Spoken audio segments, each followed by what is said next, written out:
یاد رکھیے کربلا کی یہ جو عزاداری ہے، اس عزاداری میں صرف گزرے ہوئے واقعات کی یاد نہیں منائی جاتی، بلکہ اگر کوئی واقعہ کسی طرح سے ہونا چاہیے تھا اور نہیں ہو سکا تو اس کی بھی یاد منائی جاتی ہے۔ کربلا یہ عزاداری بیتے ہوئے واقعات کی یاد تازہ نہیں کرتی، بلکہ ان حسرتوں کی بھی یاد تازہ کرتی ہے جو کربلا والوں کے دل میں رہ گئی۔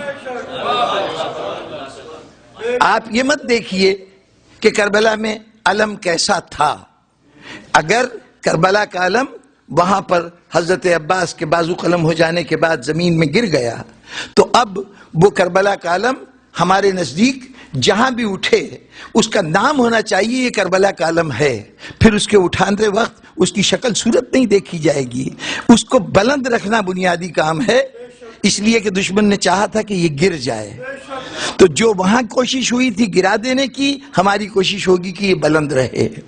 وہاں جنازے نہیں اٹھائے گئے، امام حسین علیہ السلام کی تدفین نہیں ہوئی، لاشوں کو چھوڑ دیا گیا، ہم تابوتوں کو لے کے اپنے کاندھے پہ چلتے ہیں کہ مولا کا اگر اس وقت دفن نہیں ہونے دیا گیا تھا تو امام زین العابدین علیہ السلام کی حسرت تھی کہ کربلا سے جاتے ہوئے انہوں نے کہا تھا کہ وہ بیٹا مر کیوں نہ جائے جس کے سامنے باپ کا لاشا یوں پڑا ہو اور وہ اس کے لیے کچھ کر نہ سکے۔ تو ہم اس حسرت کی تکمیل کرتے ہیں کہ مولا وہاں جنازہ نہیں اٹھ سکا، ہم جنازے کو اٹھاتے ہیں۔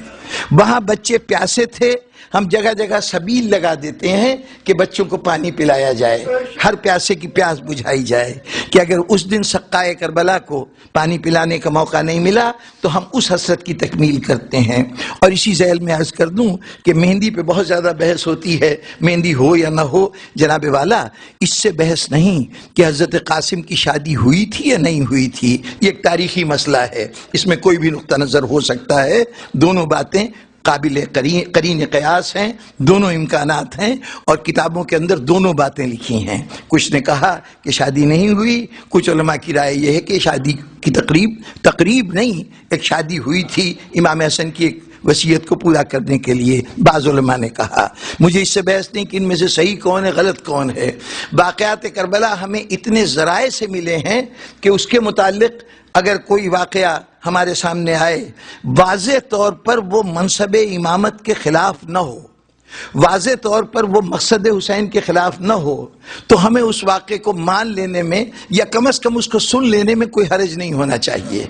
برداشت اتنی ہو کہ اگر وہ واقعہ ہمارے نقطہ نظر کے مطابق بظاہر صحیح نہیں ہے، میرے پاس جو حوالے یا شہادتیں ہیں ان کے روح سے واقعہ درست نہیں ہے، تب بھی جو بیان کر رہا ہے اگر اس کے پاس کوئی ایک جواز ہے، کوئی ایک حوالہ موجود ہے تو اسے حق دیجئے کہ وہ واقعے کو اس طرح سے بیان کرے، بشرطے کہ وہ مقصد حسینی کے خلاف نہ ہو،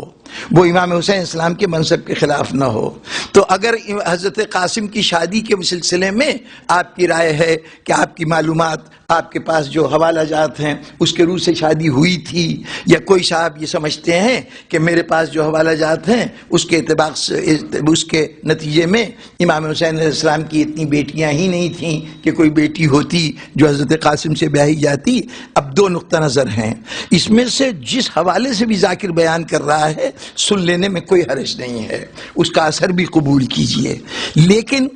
اس بحث سے قطع نظر اگر کہیں مہندی برآمد ہوتی ہے تو اس پہ پریشان ہونے کی بات نہیں کہ یہ تو عرب میں نہیں ہوتا تھا، باقی سب عرب میں کب ہوتا تھا۔ مسئلہ صرف اتنا ہے کہ ایک ماں یہ اپنے بچے کے لیے کیا تمنا نہیں رکھتی کہ کاش یہ بچہ جب بڑا ہو، بالغ ہو تو میں اس کا سہرا دیکھوں، اس کی شادی کروں۔ شادی ہو یا نہ ہو یہ تمنا تو ماں کے دل میں ہو سکتی ہے۔ اگر کوئی جوان دنیا سے رخصت ہو جائے، ہمارے یہاں کے معاشرے میں جس جگہ میں رہتا ہوں وہاں طریقہ یہ ہے کہ لڑکے کی شادی ہونے والی تھی، اسی دوران میں حادثہ ہو گیا، نوجوان دنیا سے رخصت ہو گیا، تو وہ سہرا جو دولہا کو باندھا جانا تھا وہ جنازے پہ باندھ دیا جاتا ہے۔ یہ ماں باپ کی تسکین کے لیے ہے کہ تمہاری تمنا تھی نا دولہا بنانے کی، چلو زندہ کو نہیں دولہا بنا سکے تو لاش کو دولہا بنا لیں۔ بس اسی جذبے کے تحت اگر یہ کہا جائے کہ ام فروا کے دل میں تمنا تو رہی ہوگی نا کہ قاسم دولہا بنے، بنا یا نہیں بنا اس سے بحث نہیں، ماں کی تمنا تو ہے، تو ہم مہندی لے کے آتے ہیں جو ہمارے نزدیک شادی کے طور طریقے ہیں، اس کے اعتبار سے لے کے آتے ہیں کہ شہزادی ہم یہ آپ کے اس خوشی میں جو ہونی چاہیے تھی نہیں ہو سکی، تو آپ کے دل کی ڈھارس کے لیے ہم یہ عمل کر رہے ہیں۔ چونکہ کربلا حسرتوں کی بھی یادگار ہے، عزاداری کربلا کی حسرتوں کی بھی یادگار ہے، اس لیے ایسی بات کے ہو جانے کے اوپر بلا وجہ آپس میں اختلاف پیدا کر کے قوم کو تقسیم نہ کیجئے خدا کے واسطے۔ اور ایک بات جو میں بڑے ادب سے عرض کیا کرتا ہوں، آج کل ایک جذبہ ہے بڑے زور شور سے، عزاداری میں یہ خرابی ہے، عزاداری میں وہ خرابی ہے۔ جناب والا، عزاداری آپ کے زندہ رہنے کا سبب ہے، عزاداری آپ کی زندگی ہے، آپ کے بقا کا سامان ہے۔ عزاداری کی اصلاح کی کوشش نہ کیجئے، عزاداری سے اپنی اصلاح کی کوشش کیجئے۔